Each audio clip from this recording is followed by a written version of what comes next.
So I'm sitting here and just meditating, talking to God, and I asked God, why is faith so hard right now in this season?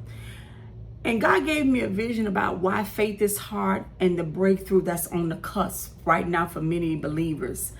And so I want to ask you something. Have you ever noticed that right when you decide to trust God, when you truly believe, when you read the word, you found a promise and you're going to stand on that promise, or right when you pray with conviction, right when you feel like something is about to shift in your life, that's when it seems to get the hardest. The doubt gets louder. The situation looks like it begins to get worse. The pressure increases for you to do something, find a way out, right? And suddenly you're wondering, did I miss God? Like, did I not hear him properly? And I want to talk to you about what God revealed to me, why faith is hard right before we get our breakthrough. And here's what I didn't understand as I was listening to the Spirit minister to me.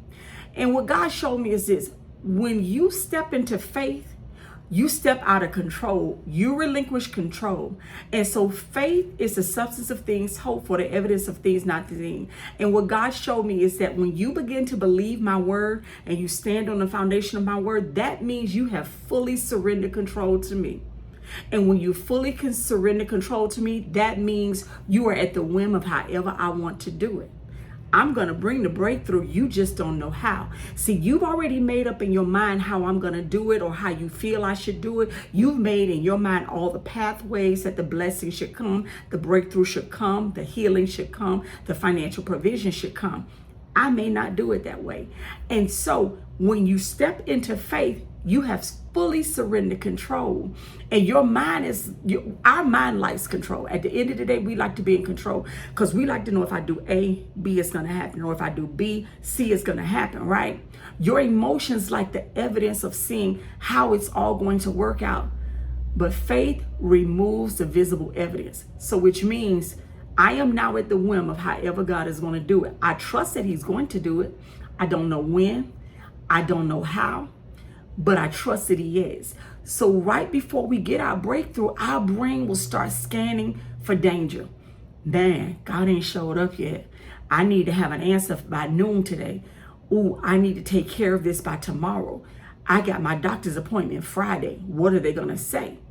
So you believe the word, you heard the word, you heard what the Spirit said, but you don't see no manifestation of it in the natural that God is coming through. And so you begin to think, what if this doesn't work? What if I don't get healed? What if God doesn't give me the money? What if I look foolish believing? What if nothing changes in my situation? The closer you get to fully surrendering, relinquishing control, the louder fear is going to try to speak. The louder the enemy is going to sound in your ear. What if God don't come through? What if God don't work it out? What if it doesn't happen in that time frame? Not because you are failing or because you are doubting that God is going to come through, but everything in the natural begins to be so illuminated on the what ifs and what if God don't do and what if God don't make happen. It's because you're transitioning. It is because you are going deeper with God. And that's what God revealed to me. And I was like, oh, okay, we've surrendered control. That's why our faith begins to get so much harder. We are a people who like control. And if we're honest, we want to know if I put this key in the ignition, it's going to crank up the car. If I put gas in a car, it's going to take me another 50 miles. Think about Jairus in Luke 8. Remember him? He goes to Jesus. He believes. He asks for help. And while Jesus is on the way, the report comes from his house. Don't bother the teacher anymore. It got worse. Your daughter has died. And Jesus immediately responds, do not be afraid, only believe. I want you to notice something in that. His pressure increased because now my daughter died. I prayed to you for us. I came to you. You supposed to help me. I believed your word. After he stepped in faith. Why? The pressure increased after he stepped in faith. Why? Because faith often walks through tension before it ever sees manifestation. I'm going to say that again.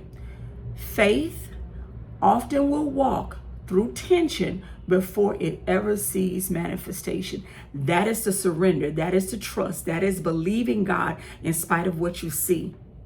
That is, I trust you, God, with all of my heart, and I will not lean to my own understanding. Because my understanding is that I'm supposed to have this money to these people by a certain time. My understanding is that I'm supposed to have an answer for them by noon. My understanding is that this is the doctor, he or she has said this, and they are saying this is the end all be all. But my faith, the truth of your word says, by your stripes I'm healed. The truth of your word says, if I would lean not to my own understanding and acknowledge you, you would direct my path. The truth of your word says that if I seek first your kingdom, all that I need will be added unto me. But that ain't what the facts, the pressure, the tension is saying. See, faith feels often like the hardest right before the breakthrough because you want to see. And God says you're not going to always see. See, you're closest to letting go completely. You're closest to fully surrendering. You're closest to trusting God without the evidence that he's going to do it or how he's going to do it. Your mind and your heart just believes that he is. And that's the most uncomfortable place for the human mind. For our human flesh and our mind, that is uncomfortable. We are so used to needing to see. You're in the gap between promise spoken by the Spirit and promise seen by our natural eyes. That gap is where doubt tries to live. The enemy tries to knock and pull open the door of doubt and unbelief in your heart. And what's actually happening to us is this. Here's what we need to understand. Pressure does not mean God is left. Silence does not mean that God has stopped working. Delay does not mean he's denied the promise that he gave to you, even though you might have made a mistake, even though you might have messed up, even though you might have done something that was not pleasing to him. Sometimes faith reveals or feels heavier because you're about to cross into something new. That's uncomfortable. New is uncomfortable. We are so used to being in comfort. So when we entering a new environment, we kind of tense a little bit, right? And your old self is fighting the new thing. The old mindset, the old coping patterns, the old need to be in control. Faith requires death to control. Man, when God told me that, that shook me up a little bit because I'm like, I know my nature. I like to be in control because I like to be able to plan and navigate how everything is going to work. So if I'm honest, I can come up with a plan B. Faith is not having a plan B. Faith is just truthfully standing on the word, not knowing how it's going to work out. That is simply what faith is. And this is exactly why I'm preparing something new for us. Because so many of us are in this exact place right now. Right before something shifts, right before we get the breakthrough, you feel a little shaky. Life feels shaky for us. I'm putting together a 7-day micro study focused specifically on faith under pressure. Because when God told me that, I asked him, Lord, well, how do I help my sisters and brothers? Because we all struggling with this. We are. And he gave me how to stabilize our faith in this 7-day micro study.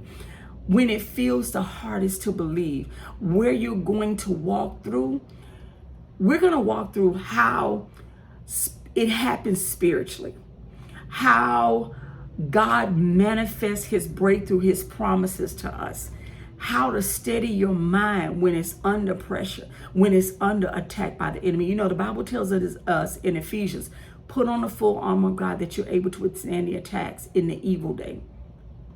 How to build your faith without forcing emotion or pretending that everything is okay. I haven't released it yet, but I'm prepared because God just gave it to me. But I just came to encourage you and say this. God gave me this vision as I was sitting here asking him why faith is so hard right now, right before the breakthrough, because I heard in the spirit God is going to do it. He's going to make a way with me, for me, with all of my lawsuits. But it feels so hard to believe right now. And if this message is speaking to you directly, and you are in the same season that your faith right now feels so hard, and you know you heard something in the spirit, you know you're on the cusp of a breakthrough, I want you to drop down in the comments, still trusting God. Simply still trusting God. Stay in faith, my sister and brother. God gave me this vision about why faith is so hard right now in this season. It's because you're on the cusp of a breakthrough and you have to fully surrender control. And that's not comfortable to us. It's not natural. Our human nature, especially as adults, We want to know, what did Jesus say? Unless you come as a little child, you shall in no wise see the kingdom. Why? Because children just simply trust. They trust what you and I as parents say, as aunts and uncles. They trust us. They're not trying to figure out how you going to take them to McDonald's. They not. If you said, when I pick you up from school today, I'm going to take you to McDonald's, that's all they believe. They don't know how you're going to do it. All they know, you told them you're going to take them to McDonald's, and that's simply what they believe. And that's what Jesus wants us to do. And God just showed me that is why it's so hard for us, because we want to be like the children. We hear you're going to take us to McDonald's, but where's she going to get the money from? I wonder how much I'm going to get. I wonder if I could get the whole quarter pounder meal, or do I just got to get the fries and maybe the toy? I want the whole quarter pounder meal, and I want it large with a large fry and a large drink, and I want an apple pie too. But man, I don't know if they're going to be able to do all of that. See, that's the way our human adult mind thinks. Look at a bird. Think of the birds of the air. They ain't worried about how God going to feed them. They don't even think about a God. They just know, I got to go out here and get this worm to eat today. That's what God wants us to do. So my sister and brother, I come to give you the vision that God gave me. Trust him.